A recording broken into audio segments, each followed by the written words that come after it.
Oh shit! It's being recorded. FBI, bro. Fuck. Um, so if you don't mind, if you could just kind of like state who you are and what you drive. Okay.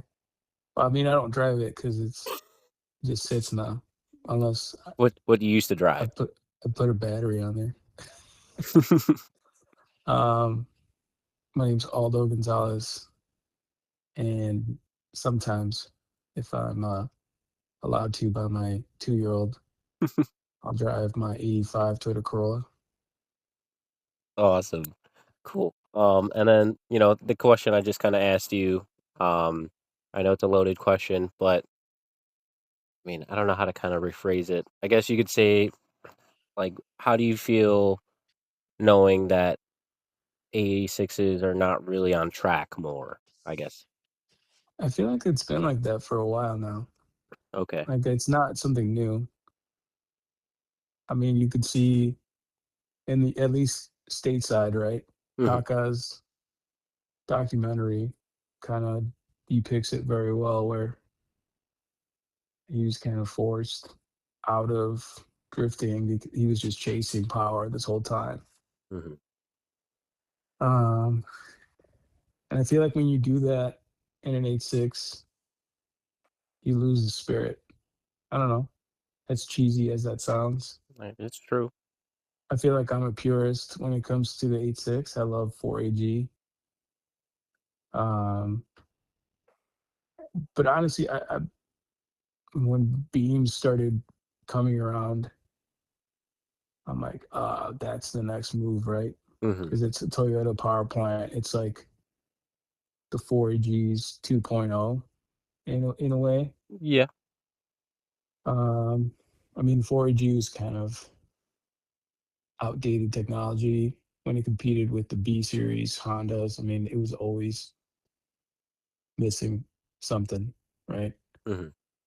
Um, but driving in Chicago, the beams kind of ended up not becoming an option for me Okay. because of the streets, right? Like when we go streeting at night, I didn't want to have the oil pan be underneath the subframe, and that was one of the major reasons why I didn't go beams. Okay. Um, and then I did some minor builds, just like refreshes, forge internals, and like pond cams, Mhm. but never made over like 140, 130 wheel. That's on a 20 valve Oh, okay. with a standalone. I feel like if Mm, you go The anything over that, it's like you were saying, it kind of loses the soul.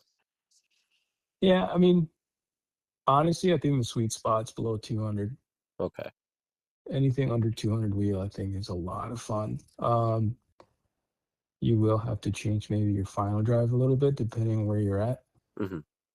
But after a while, I just realized if you drive harder, you'll have the same smile, if not a wider smile. Okay. Um, but I don't know. Going back to the question, it's been like that for a while. Mhm. Um, I mean, for me, I kind of grew up around S chassis Okay. a lot, and that was one of the cars I wanted back in like mid 2000s, late 2000s. I graduated high school in '07. I had my first S13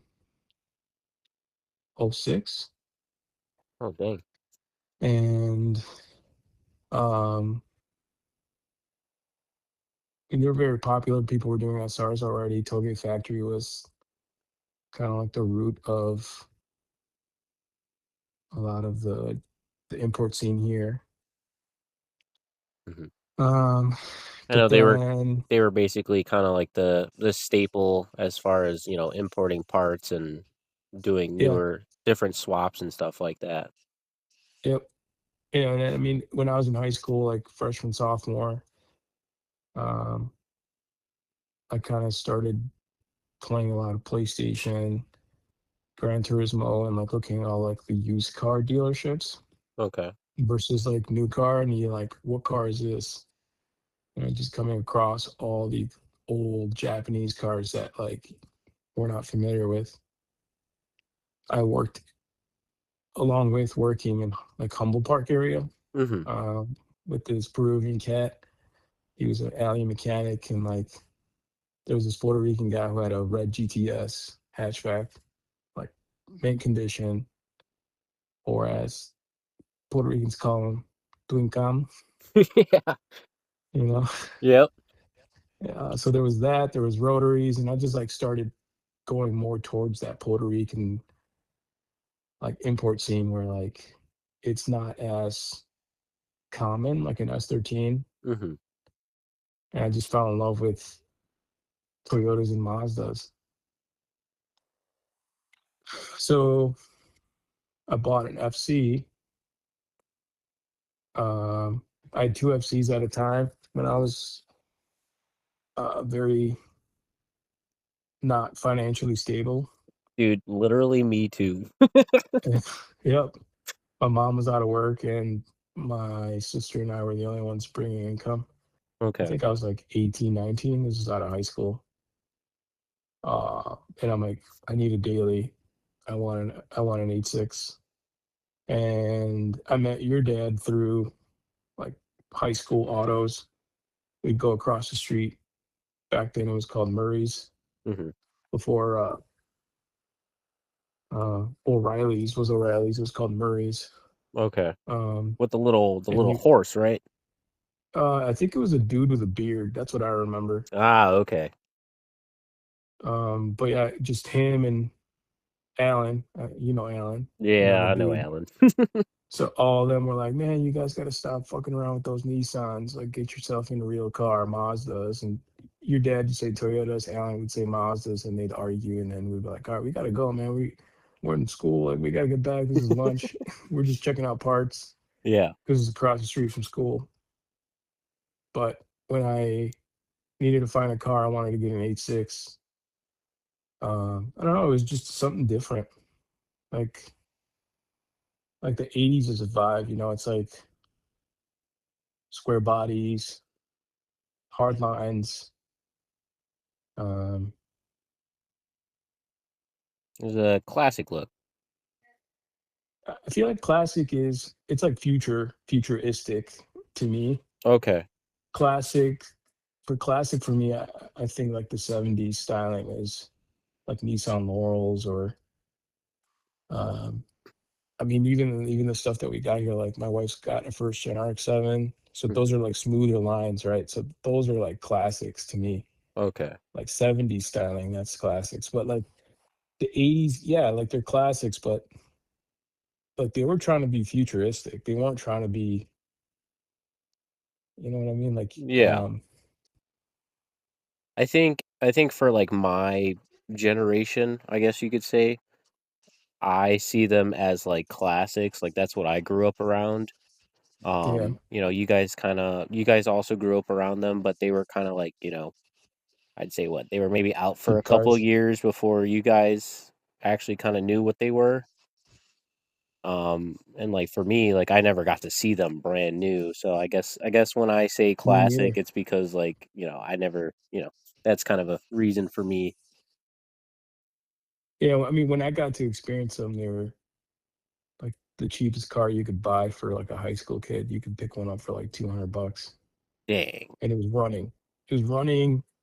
Somebody was just trying to get rid of it because it was just either you buy it or it's gonna get junked. Yeah. D Um,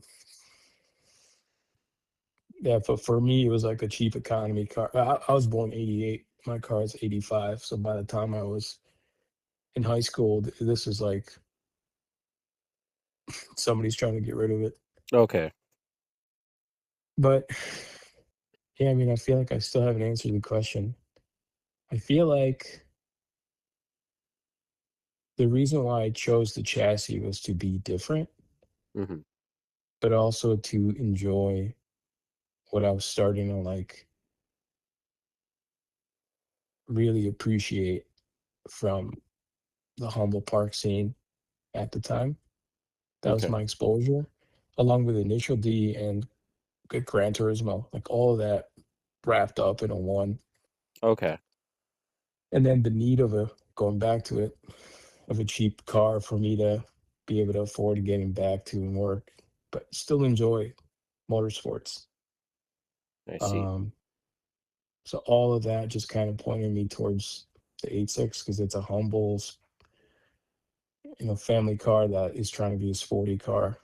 And it was supposed to be the daily. I was supposed to spend my efforts on the RX-7s, but rotaries are just more expensive to maintain and operate than a 4AG. So naturally, that just kind of faded away, and I parted ways and just focused my energy on the 86 because my goal was to drive, and keep enjoying motorsports. I guess as much as I had access to it. I grew up watching like Formula One with my dad a little bit, and then learning about British car grand touring, Mm. JGTC, uh, more like grip sports is what I was exposed to, and then I learned this whole new thing, drifting, when I was like in middle school. Maybe after the first Fast and the Furious. Okay. I don't know. There's a lot. I What guess I could talk about that, but yeah, I don't know. um so I mean, so as somebody who, because obviously you've driven US Air plenty of times in your 86, what is your biggest piece of advice to give someone, who's new with said chassis going into that track?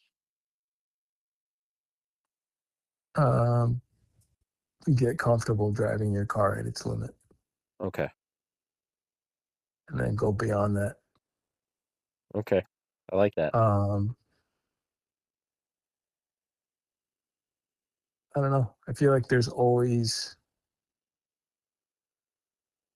you have to be driving at like 90 to 95% Okay. to where like cars with more power, you could be a little bit more relaxed.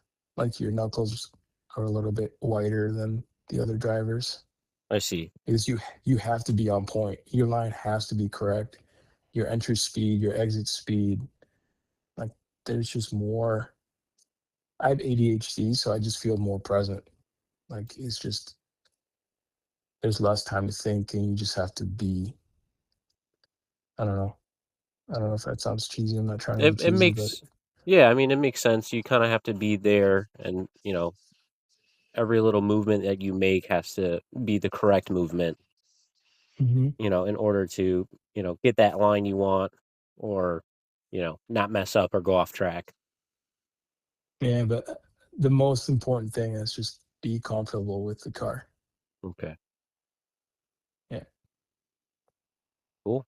Well, I mean, I really appreciate you and your time and kind of filling me in because, I never really got to talk about this stuff because I was always too young and I was always just wanted to sit in the car and go for a ride with you guys.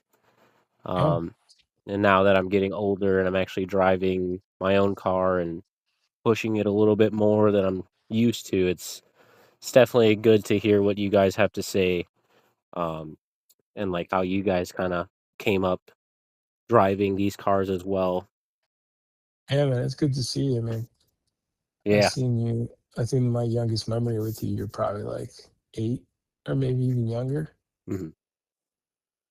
And now you're killing it. You remind me a lot of me when I was your age, I really where I appreciate I that. feel like, yeah, I mean, I feel like,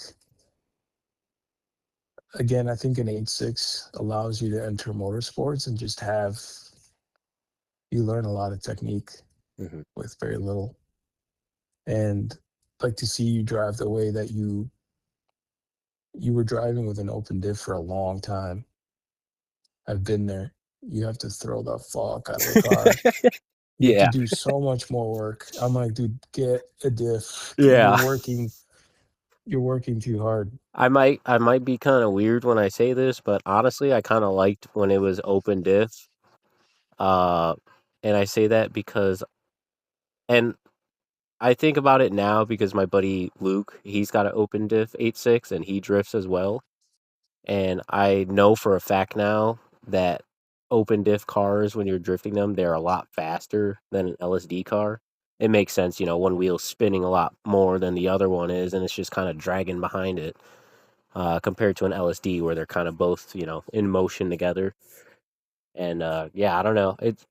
If I had to go back to an open diff, like if I had no choice, I would. But I think I do like LSD a lot more. It's a lot more controllable. Yeah, that's what I was gonna say. I feel like it's a huge crutch. You have to spend a lot of energy, and you have to think about entry, exit,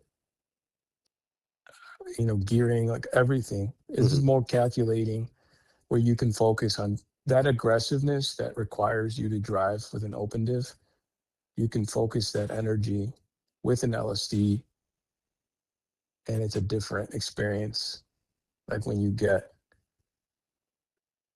And you, when you it's kind of hard to describe, but yeah, when when you, all the stars align and hmm you've learned how to use everything you've learned and drive at like that 95 to 98% of effort, and that the car is at its limit, and you're just like a huge smile on your face yep, with the diff, like you're having fun versus fighting the car, yeah, getting it to work. yeah, definitely. Like it's a different line. You can link up more stuff. It's way more fun. I've had, I think I've had the LSD in the car for about, because it's a different car. So I've had it in the car for about 5 months now. That's when I got the car running, and I definitely can tell my change in driving style. Um, it's a lot more control and then especially when I'm getting up next to somebody and I'm trying to tandem with them. I'm not really afraid anymore that the diff's just gonna open up randomly and I'm just gonna plow into Yeah, them. your confidence in your driving, Yeah, it's and I way up think that there. when you're driving at the limit and you can't trust, that's what I'm saying. Like, you gotta be comfortable. If you can't trust Hmm. and you're driving that aggressively, like it's tough Yeah, definitely. because that brings you back, and that slows down your progression. Yeah, I understand what you were So saying now. traction arms, four link, I gotta get those next. Yeah. panhard, panhard bar. If you're making like a buck 20, buck 30, you need a 4.7 final, a T50 transl hold, Koki axles. Hmm. You got to rev the fuck out of the 86. Make sure you can at least hit 8,000. So Okay. valve springs, get the uh, MRP makes bridges for the bottom end, Okay. and have cool your oil. Make sure you got good oil cooler and some gauges. Make sure you can Yeah. monitor everything. And then the tires, I mean, I still have tires with stickers on my tire wall that I unfortunately didn't get to use. Okay. But I would literally Google my sizes, and then I would always end up at Pep Boys finding like $20, $30, $40 specials. Yeah. I mean, we're going through tires, but Kenda KR20 was probably my favorite tire when they Okay. stopped making them in my size. Um, at one point, there was these tires from Walmart. It was like a last minute. I ran out of tires, and they had some Douglas Performance tires. Those things last forever, and you can heat cycle them Hmm. so many times. Um, Caliente. I found some tires named Caliente. Hell yeah. Deliente, I think is what they. That's what I'm looking at right now. Yeah. 195, 50, 15 Delientes. Or yeah, I mean, so unfortunately in the US tire sizes are just they suck for Yeah. 14s and 15s, so you're kind of limited to. And I don't the fronts I'd get Dunlop um, ZZ2s. I like grip up front, but I like the loose in the back, and I drop my tire pressures to like 25 when they're hot. Okay. A little bit of grip Yep. with like 300 tread wear. 14-inch wheels are a must, in my Yeah. opinion. That's what I got right now. I'm That's running 14 by 7, -7s in the rear, and I think a 14 by 8 with a 0 in the front, I think. yeah. I got the pit bull I think a stance. sweet spot 14, 8.5 minus 13. That'll fit like a glove Yep. with some 185, 50, 55s or 60s if you can't find anything. But yeah, it's like a way to get more feel. I mean, I'm gonna call it power, but it feels like you're going faster with 14s. I gotcha. I definitely do know what you're talking about, though, because I remember I used to run 15 by 8s, and then as soon as I switched to 14s, like, I felt like the car was like Yeah, it you're like, what is going yeah. on? Yeah. It's so much fun. Like it's easier. Yeah. What is going on here? And you're like, oh right, 14s. Yeah. 14s is what you should drive on a Corolla. I love But 14s. unfortunately, we don't have tires because it's the US. Yep. I remember I don't know if you were driving Final Bout, but I remember you were with it was your car, it was a black hatch, and you guys both had the flames on the side of it, and then it was also a Nikita. Miata. Yeah, it was Nikita and Paul Choi. Was that a Final Bout event? Yeah, it's Final about two, I don't remember. Well, I remember most of Final it about because three. I think that was the first and only time I've ever gone to US Air. And from my calculations, because I saw a video on YouTube and I could see your cars, and I was kind of standing in the pits over there. Hmm. Um, I think I was like 12 years old at that point. Dang, Um, so and like I have never been to US Air after that, and I'm finally going back this October to go drive it for the first time. it's sick, dude. So I feel like I sucked at driving then. It nah. wasn't until Central Stage, like the second or third Central Stage after that event, Mhm, where I remember going up to my boy Phil. I'm like, Phil, get in the car. I've reached SSJ3 no eyebrows. mhm, And that was like the intermediate course. I was able to link the full intermediate course. And like there's a straight section on the first corner and you go left where like people who have 120, 130 horsepower, they always just manji the next corner. And it's like top of second, no, top of third gear, downshift to second, and like you just power through. Like your foot is on the floor, mhm, and then you just like the second corner just comes so fast.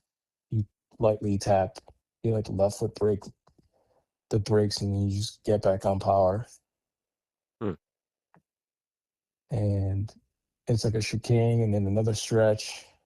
Intermediate course, I think, is the most challenging okay, for for me. It was like it was a different kind of fun. I love the advanced course at US Air because of the elevation changes, yeah, but I feel like linking intermediate is definitely harder hmm, in that underpowered car, and I feel like I learned different techniques had I not driven intermediate.